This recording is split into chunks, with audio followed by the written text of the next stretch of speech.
Antum yang mungkin baru menikah begini, kita kira-kira bagaimana? Makanya harus ada pembelajaran ilmu agama. Tadi nanti disampaikan, seorang istri harus duduk di depan suaminya dan suami kemudian duduk dengan istrinya antara maghrib sampai isya.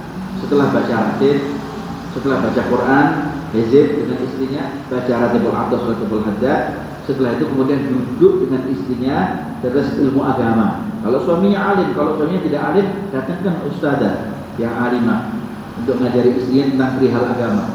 Baik itu tentang urusan sholatnya, urusan fatihah, baca fatihahnya, urusan baca tasyahudnya, sholawat ala nabi dalam tasyahudnya, dan lain sebagainya.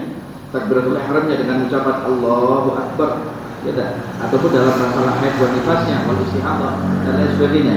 Begitu. Kemudian apa? Seorang suami nggak boleh sampai kemudian dia membentak istrinya, memukul istrinya.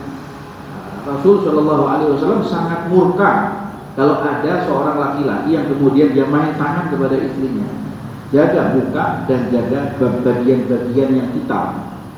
Nggak boleh sampai dia menampar, apalagi sampai kemudian menuding istrinya dengan mengatakan perkataan-perkataan yang tidak senonoh, perkataan-perkataan yang kasar, dengan mengatakan begini, dengan mengatakan kamu anak siapa dan lain sebagainya. Nggak boleh, tidak boleh. Itu haram hukumnya dan berdosa besar. Bahkan jadi bahan tertawaan. Wah, itu sangat berdosa. Dimarah oleh Rasul Shallallahu Alaihi Wasallam. Perasaan untuk menjaga perasaan takut seorang istri bagaimana? Ya, namanya seorang dikatakan adalah ma akraman nisaa illa karim wa ma ahanahunna illa la'i. Tidak ada seorang laki-laki kalau dia memuliakan perempuan atau istri yang maksudnya dan anak perempuannya illa karim, maka laki-laki ini adalah laki-laki yang mulia. Wa ma ahanahunna illa la'in. Dan apabila ada seorang laki-laki yang dia mencidrai istrinya, meremehkan istrinya sampai menghinakan istrinya, maka ini adalah laki-laki yang lain, laki-laki yang dikatakan adalah jahat, zalim dia dengan istri, ya, apalagi sampai dia kemudian memukul, mengatakan sesuatu yang tidak. Maka bagaimana untuk menjaga perasaan seperti ini? Kalau kepada mertua, kadang-kadang memang ini banyak, ini karena konsultasi dengan dia.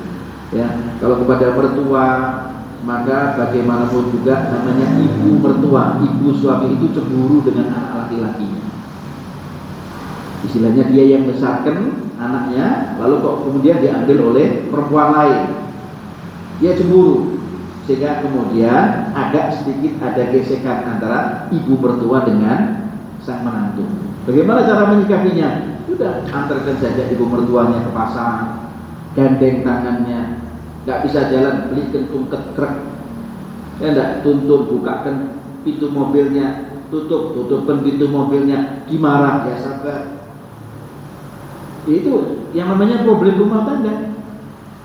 Sebisa mungkin, kalaupun ada yang bisa menolong ibunya ada di dalam rumah untuk menyertai ibunya, itu lebih baik. Kemudian dia kontrak rumah, setiap hari dia datang ke tempat ibunya untuk melihat bagaimana kesehatan ibunya, itu jauh lebih baik. Kalau emang itu tidak bisa diatasi, kalau itu bisa diatasi, lebih baik dia bersama dengan ibunya, itu akan berpahala luar biasa.